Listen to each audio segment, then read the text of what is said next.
Boa tarde, meus queridos. Tudo bem com vocês?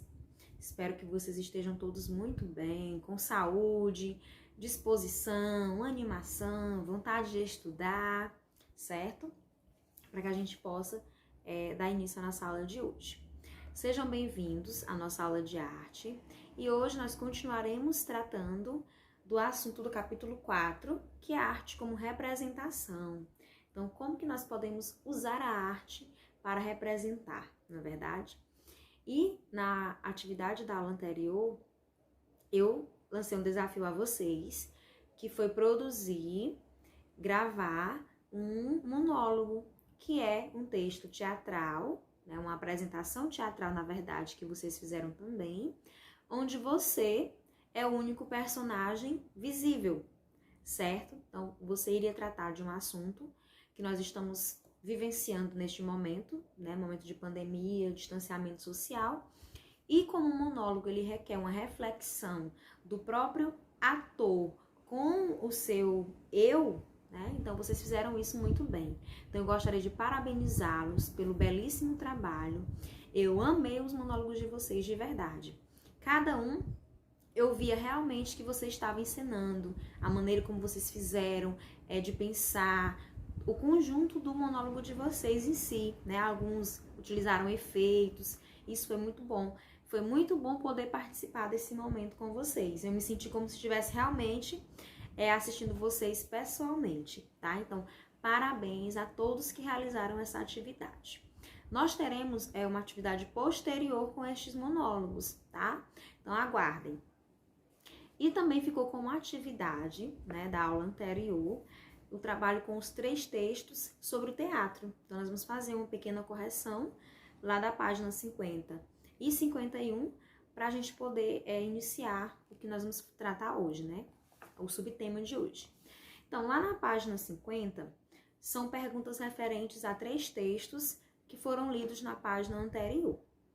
Os 3 textos tratam sobre o tema teatro, mas cada um tem uma visão diferente, né? Mesmo com semelhanças, eles têm fundamentos diferentes. E aí, nessa primeira questão, nós vamos analisar esses pontos que foram mencionados dentro do texto. E vamos, na letra A, estabelecer uma semelhança entre os 3 textos. Então, na leitura dos 3 textos, o que eles têm de semelhante? Primeiro, todos eles falam do teatro, beleza? Aí essa é sem dúvida, né? Mas uma característica que está presente nos 3 textos é que o teatro, ele precisa de interação, né? Ele precisa de ter uma pessoa. Então, o teatro, ele precisa disso. Não é possível a gente perceber o teatro sem a existência de uma pessoa, que é o personagem, tá? Então, os 3 textos tratam isso. E uma interação também entre os personagens, o ator, a plateia. Então, os 3 textos mencionam isso, tá? Já a diferença que tem entre os textos, a gente vai estabelecer por partes. Primeiro, lá no texto 1, vocês viram que é destacado a interação, certo? Entre os criadores e também os espectadores do teatro. Então, plateia, ator, eles estão interagindo no texto 1. No texto 2, nós fizemos uma separação entre ator e espectador, tá? Como se eles independessem um do outro, tá bom? E já no terceiro texto, ele traz um novo participante, que é o conflito, o confrontamento. Então, lá no texto 3, que é bem mais atual, fala do teatro mais próximo de nós, precisa desse confrontamento entre os ideais que foram colocados no texto teatral, certo? E fundamenta, né, o conflito como um dos principais elementos do teatro, que foi o que vocês fizeram, né? Vocês apresentaram um monólogo. Então, para o texto 1 e o 2, precisa de interação. E o monólogo, existe a interação. Vocês interagiram com as reflexões de vocês, com os conflitos de vocês, com o confrontamento de vocês, não foi isso? Então, houve sim esse elemento do teatro dentro do monólogo de vocês, tá? Vocês não simplesmente ficaram diante da tela falando sem refletir, vocês fizeram reflexão. Alguns colocaram experiências, né? Suas experiências ali, então dividiram um pouco do que vocês estão sentindo conosco, que somos os espectadores, tá? Na questão 2, trata exatamente disso. Se o monólogo é o único personagem apresentando, como que existe interação, né? Como que vai acontecer essa interação? Então, de que forma o personagem pode estar presente, mesmo sem ter necessariamente um ator representando ele? Nós não temos um ator representando a pandemia, quando vocês falaram da pandemia. Não foi isso quando vocês falaram dos momentos de vocês nesta quarentena. A quarentena não estava lá personificada. Então, ela estava onde? Certo? Então, o texto de vocês fez referência a esse personagem. Vocês mencionaram esse personagem, certo? Então, na fala de vocês, foi possível identificar que existe algo com que vocês estão confrontando, né? Nós estamos em conflito. Esse conflito que nós estamos falando não é briga, tá? Conflito quer dizer ideias, choque de ideias, pensamentos, reflexões. E existe isso quando vocês colocaram dentro do monólogo de vocês o questionamento da quarentena. O que vocês já aprenderam? O que está sendo bom? O que vocês vão levar para depois desse período? Então, existiu ali o confrontamento, sim, e a reflexão. Então, a gente pode, num monólogo onde tem um personagem que não é visível, né? A gente não tá vendo, mas a gente sabe da participação dele ali, porque é mencionado no texto. Por isso que quando eu pedi que vocês fizessem um monólogo, eu pedi que vocês escrevessem, como se fosse no gênero diário. Quando a gente escreve, a gente tá conversando com o nosso eu, quando a gente escreve em primeira pessoa. Então, depois de escrito, que você vai ler, às vezes a gente fica até, poxa, escrevi isso, né? E aí, depois desse texto lido, vocês fizeram o quê? Vocês aprenderam, memorizaram o texto para fazer a dramatização, a encenação. E isso foi muito bacana porque a gente pôde perceber os personagens que vocês elencaram ali dentro do monólogo. Então, houve sim uma interação de vocês com as reflexões de vocês, tá bom? Depois, na letra B, nós falamos sobre o antagonista, né? Temos o protagonista, que é o personagem principal, onde é ao redor dele que gira toda a trama. E temos o antagonista. Eu falei para vocês que esse prefixo antes quer dizer oposto, né? O contrário. Então, o antagonista, ele é algo que o protagonista está lutando contra dentro da trama, né? Então, por exemplo, o protagonista, ele tenta alcançar um sonho. Ele quer se formar, né? Vamos supor que ele quer fazer uma formatura e quer depois abrir seu próprio negócio. Vamos supor que o sonho dele é esse. Quais são os empecilhos dele e qual é o principal empecilho dele para chegar nessa formatura?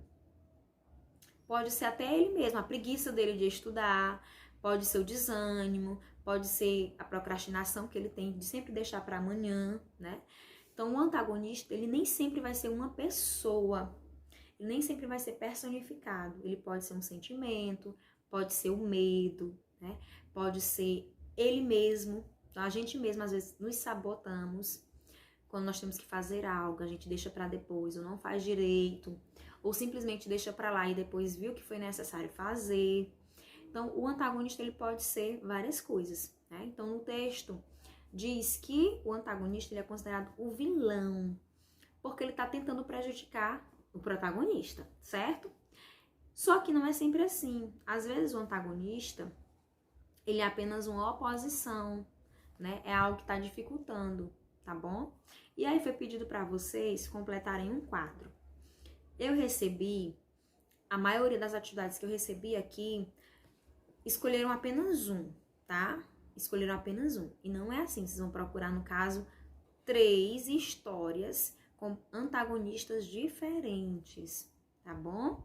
Então, por exemplo, quando ele é um herói, e aí eu especifiquei para vocês, na página 52 tem.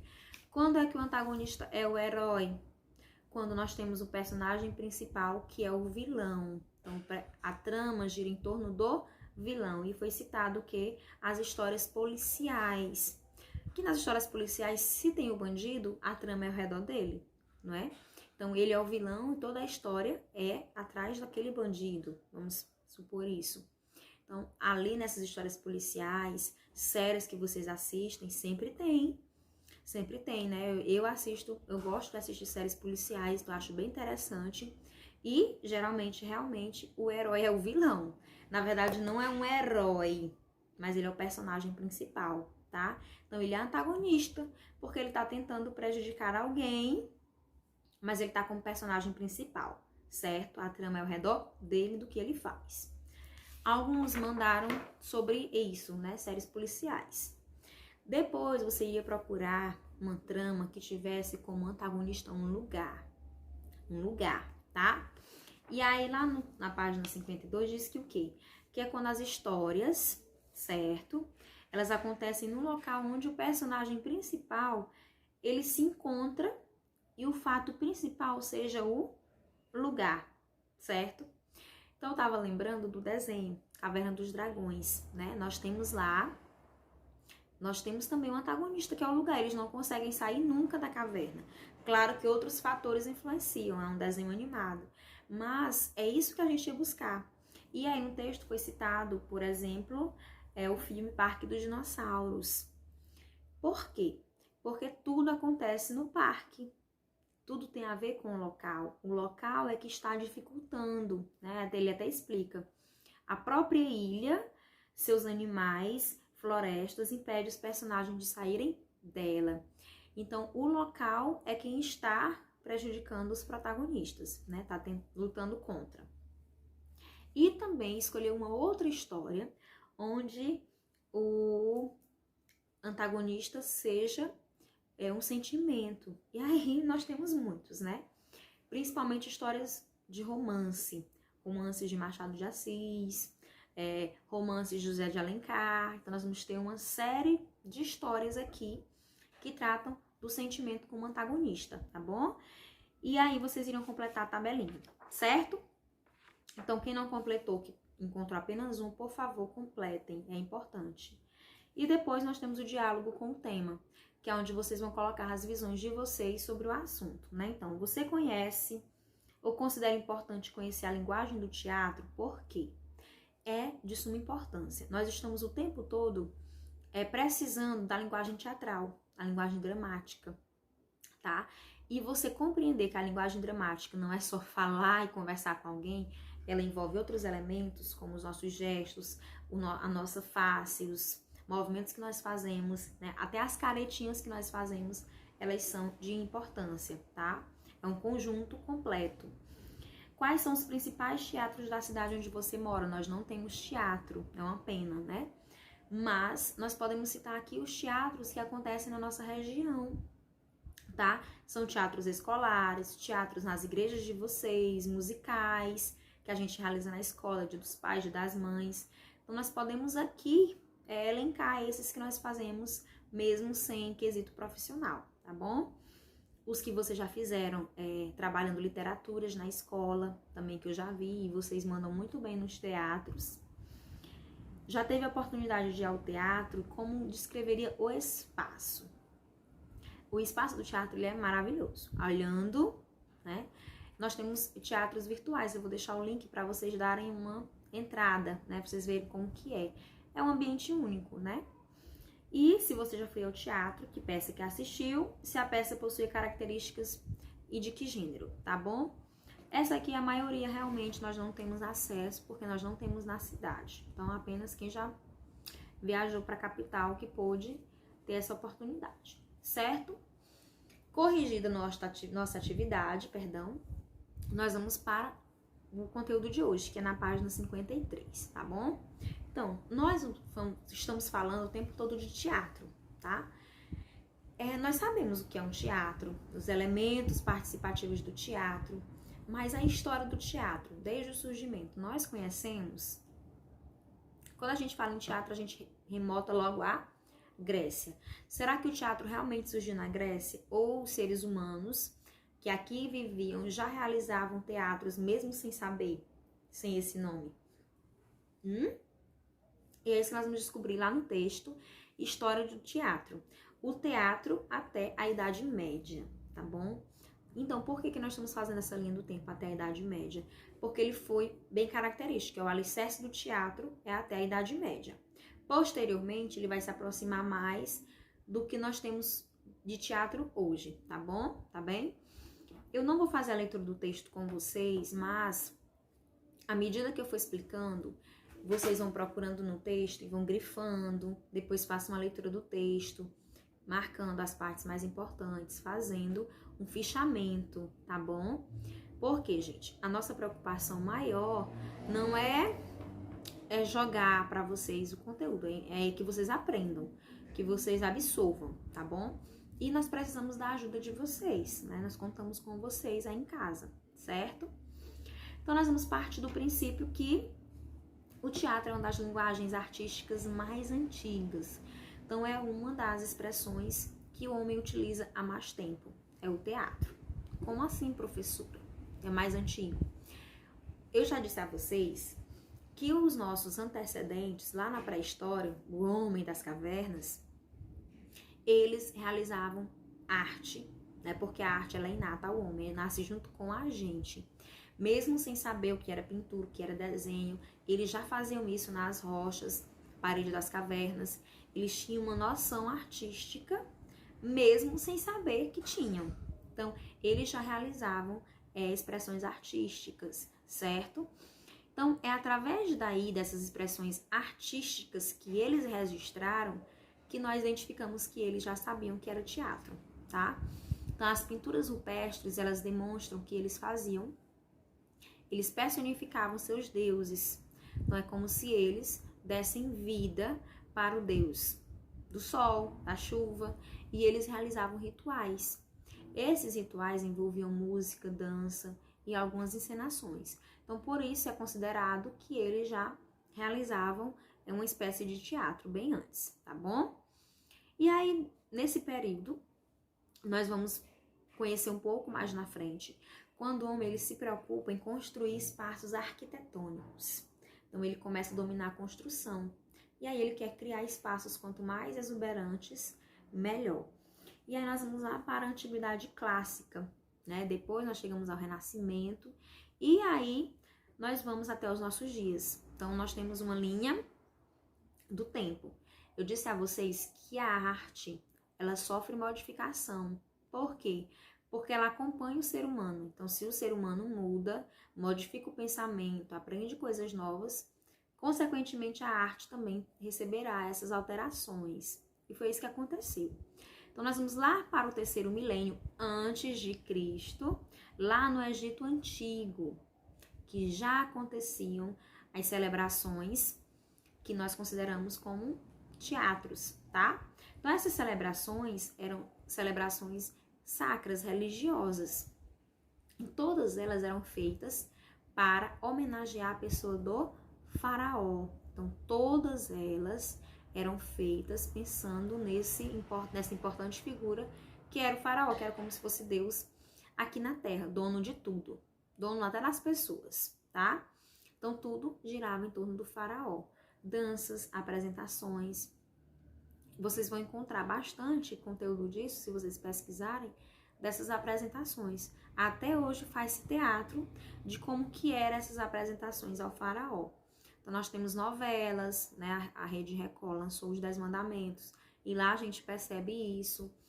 Depois o filme, então nós temos hoje registros que mostram como que eram essas celebrações no Egito Antigo, lá no 3º milênio antes de Cristo, tá bom? Depois, essa parte sacra, né, ligada à religiosidade, ela continua. Mesmo indo lá para a Antiguidade Clássica, ela vai permanecer. Então, lá na Grécia Antiga, ela chega para representar as façanhas dos deuses. Isso mesmo. Então, a Grécia Antiga constrói um espaço cênico e dá o nome de teatro. E aí, do grego, teatro, que é aquele lugar arquitetônico belíssimo que tem o mesmo modelo de arquibancada de futebol, né? Todo mundo embaixo e as arquibancadas para todo mundo assistir, certo? Então, ali dá-se o nome de teatro aquele espaço, ainda não é a apresentação. Então, eles faziam apresentações para o deus Dionísio, celebrações para comemorar. Deus Dionísio, deus do vinho, tá? Então, eles se vestiam, se caracterizavam para fazer essas celebrações e apresentações que eram consideradas homenagens, tá? Então, conta-se muito, alguns historiadores, que o teatro surge daqui, porque começa-se a dar esse nome de teatro ao espaço, tá? Mas vocês viram que até antes mesmo o homem já realizava apresentações. Então aqui com Deus Dionísio vão surgir as tragédias e os episódios da criação do homem e do mundo. Como os gregos eles têm esse questionamento de onde vem, para onde vamos, né? Pensamento filosófico, junta isso para as apresentações, né? Então eles vão trabalhar as tragédias. Nós vamos ver que a tragédia foi e é ainda o gênero que mais ganhou notoriedade dentro do espaço teatral, tá? Por quê? Porque eles consideravam que era apenas a tragédia que era possível se encenar, por conta da história, né? Da história trágica, prendia muito mais a atenção e era que as pessoas realmente se atentavam, observavam mais, tá? Era mais representável. E aí, porque eles tratavam também da renovação do indivíduo por meio da morte. Então, esse questionamento do homem de onde viemos, para onde vamos, entra também dentro da tragédia, tá? E os maiores autores de tragédias que nós temos conhecimento foram os atenienses no século V a.C. Então, vejam, saímos do terceiro milênio para o século V, ainda antes de Cristo, tá bom? E aí nós temos os três autores, Ésquilo, Sófocles e Eurípides. Esses três aqui, eles trabalharam o gênero tragédia, tá? Eles deram notoriedade. Então, nós temos aí, no texto de vocês fala que eram assuntos fatalistas, heróicos, eram musicais, convidando todo mundo para essa meditação, a filosofia, como eu falei, né? De onde viemos, para onde vamos, o que estamos fazendo. Então, essa tragédia era toda com esse intuito, tá? E aí nós vamos ter, primeiro, Ésquilo. Ele percebe que a música era um principal elemento para a obra teatral. Então, ele já sacou que para a obra teatral a gente não podia estar só conversando, precisava de música, na visão de Ésquilo, tá? E depois Sófocles, ele vai trabalhar as tragédias ligadas ao cidadão. Então, ele vai trabalhar mais a reflexão e a meditação, a filosofia.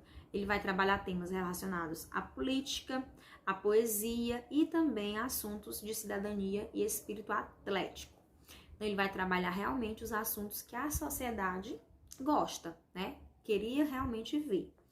Depois, esses dois autores, né, eles se mantiveram dentro desse cânone que é a tragédia. Então, eles escreveram apenas tragédia.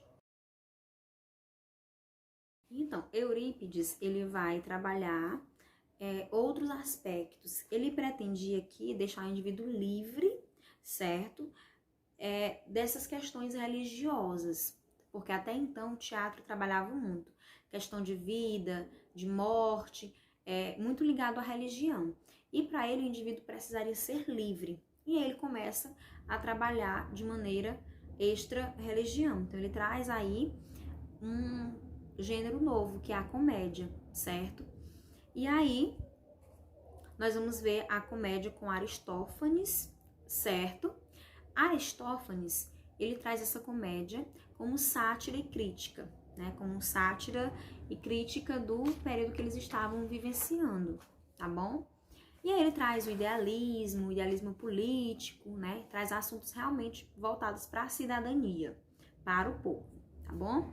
E aí depois, no século IV, surgiria a nova comédia com Filemon e Mernandro, né? E aí eles vão trazer uma comédia bem mais divertida. Eles vão sair um pouco dessa preocupação com a sátira, com o idealismo político e vão tornar mais divertido, certo? E aí nós temos o teatro na Índia, tá bom? Lá na Índia, o teatro ele vai englobar a dança e a música como expressão corporal, tá bom? Então, o canto para eles é muito importante nas apresentações teatrais, certo? E aí eles vão usar isso principalmente para relatar as epopeias. O que são as epopeias? São os gêneros textuais escritos em forma de poemas que contam fatos heróicos ou históricos, onde os personagens, né, eles passam por um longo período e depois terminam a história com um ato de heroísmo. Um exemplo disso é a história de Troia, que é baseado na epopeia de Ilíada, tá bom? Então, portanto, é uma maneira de contar uma história com texto dramático, porque a epopeia é bem longa, então é uma maneira de tornar também mais conhecida a história, certo? E aí, eles expressam sentimentos e emoções através dessas epopeias. A canção e a dança, elas também são símbolos importantes do teatro chinês. Então, a China também realiza os seus teatros, né, se valendo da música e da dança. Para eles, a cena em si, ela não tinha muito valor, mas era um movimento. Então, eles percebem a necessidade da participação do corpo dentro do teatro, tá? Não é aquela coisa mecanizada, paradinha ali, onde só fala o que foi dito. Não.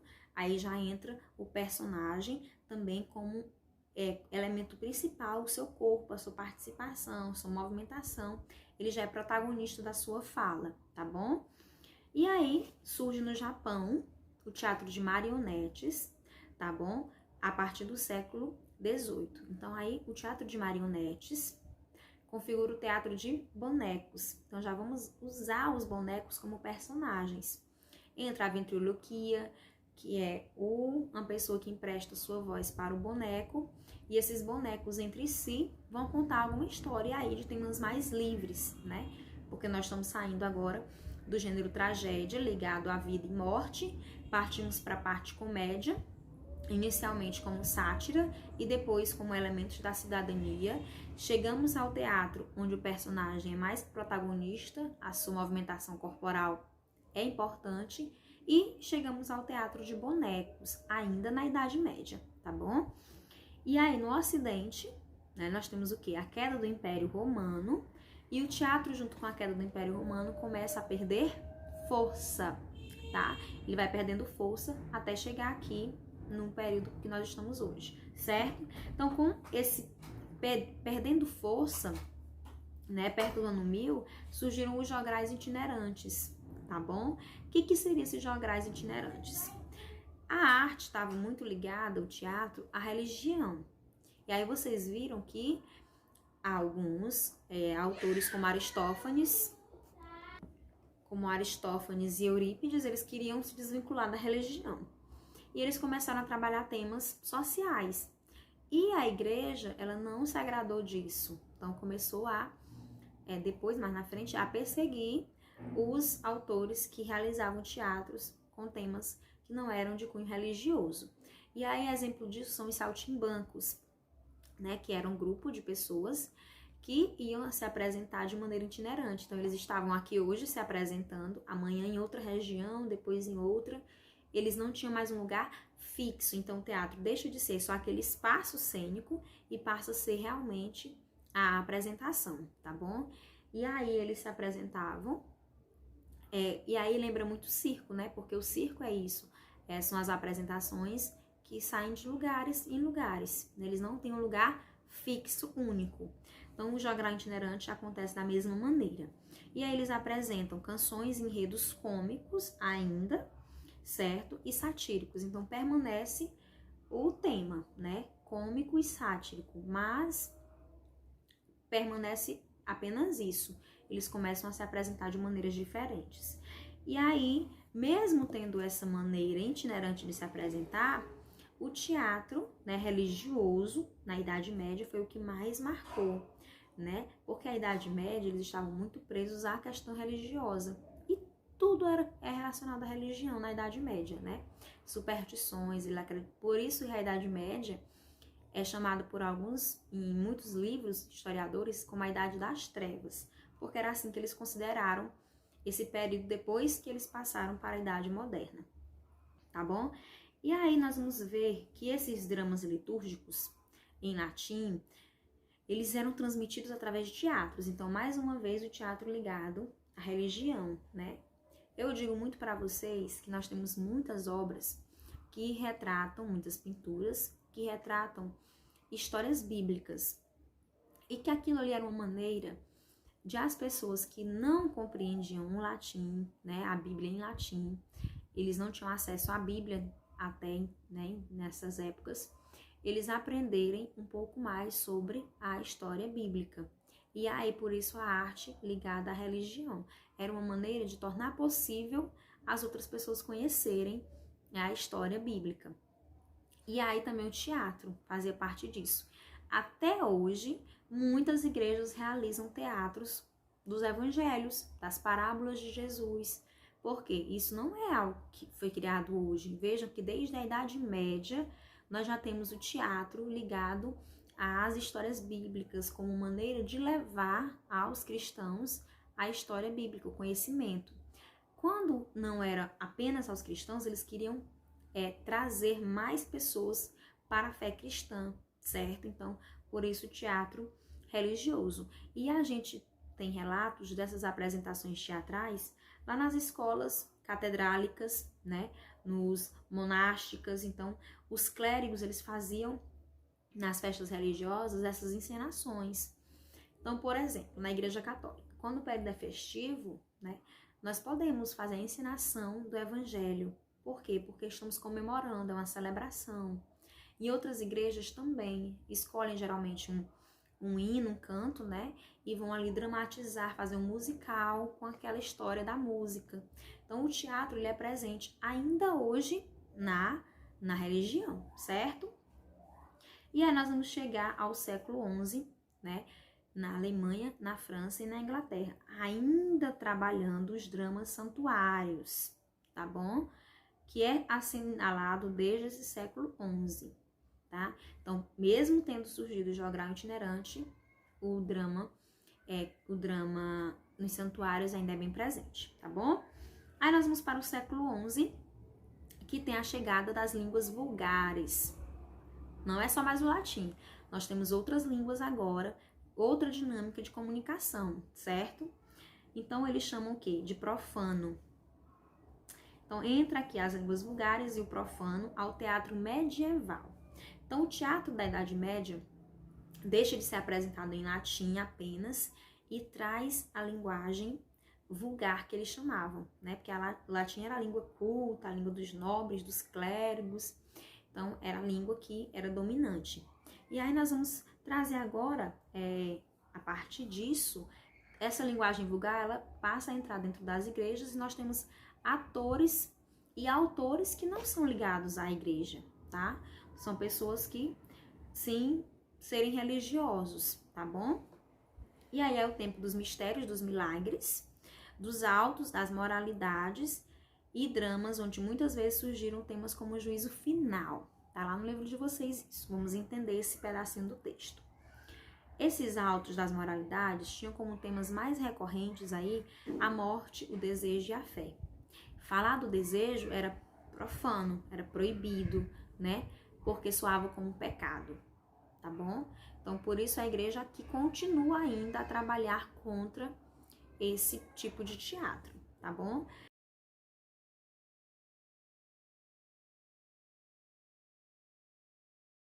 Página 55, onde nós teremos uma atividade. Isso mesmo. Essa atividade eu achei ela bem interessante e eu quero ver a participação e o engajamento de todos vocês, tá bom? Então, as peças teatrais, elas foram escritas em momentos e situações diferentes, como vocês viram. Primeiro, se peças teatrais apenas religiosas, mais tarde vamos ter a tragédia, vamos ter a comédia, vamos trazer o teatro de bonecos e vamos trazer o teatro considerado profano e vulgar, certo? Isso tudo dentro da Idade Média, até a Idade Média, certo? E aí nós sabemos que o contexto histórico é muito importante. Quando vocês vão ler um livro de literatura, uma música, ela sempre tem um contexto histórico, porque o período em que foi produzida esta obra influencia nessa produção, né? Não é tão distante a gente ler, por exemplo, uma obra de Machado de Assis e ver como que as mulheres eram tratadas nos séculos anteriores, né? Então, o contexto histórico é bem importante, tá bom?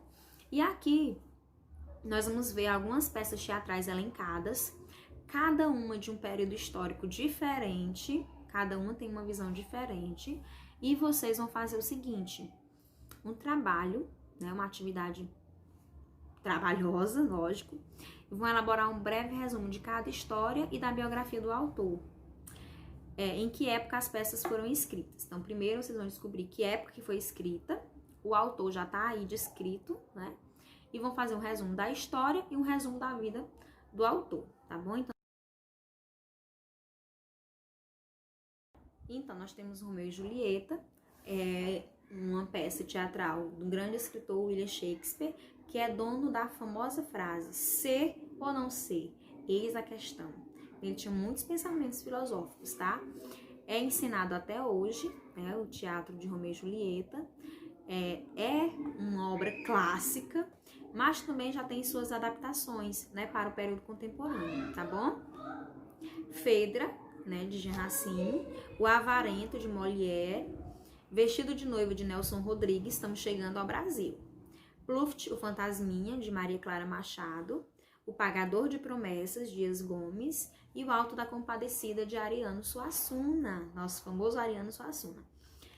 Desses aqui, cada um tem um estilo diferente, em uma época diferente. Então, trata-se de assuntos também diferentes, tá bom? Pluft, Fantasminha, foi um dos primeiros livros de linguagem dramática que eu li, que eu tive acesso. Na verdade, o primeiro, né? Eu estudava mais ou menos a 7ª série, não lembro bem, 6ª, 7ª série, e tinha um programa do governo na época que era entregar clássicos da literatura nas escolas. E eu recebi este livro para ler, um livro bem interessante, tá? Claro que era uma linguagem adequada para a nossa idade, mas bem interessante mesmo. O Pagador de Promessas, a Rede Globo já transmitiu, certo? O Alto da Compadecida também se tornou um filme bem engraçado, cômico, mas lembrem-se, sátira. A sátira presente, marcante, tá? A crítica marcante e também atrelada a um pouco de religiosidade. Então, nós vemos a figura lá religiosa de maneira bem diferente. Então, Ariano Suassuna, ele ousou, ao personificar, né, a figura religiosa de Jesus, ele personificou de uma maneira que não é bem comum a gente ver, né? Então, Ariano Suassuna, ele revolucionou. Muita gente considera que o livro, o texto dramático, não seja considerado uma obra clássica.